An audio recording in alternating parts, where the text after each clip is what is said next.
We guide you through how to allow your camera and microphone on Google Chrome in 2026.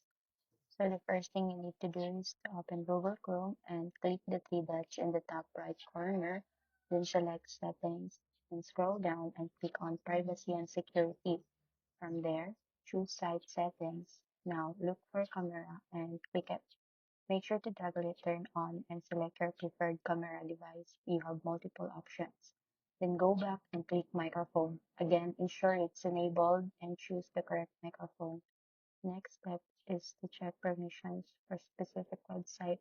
So under both camera and microphone sections, you'll see a list of allowed or blocked sites.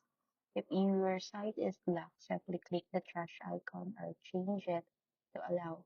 You can also go directly to the website you want, click the lock icon beside the URL, and manually set camera and microphone to allow. And finally, refresh the page for changes to apply. And that's it. Your camera and microphone should now work perfectly on your Chrome without any issues.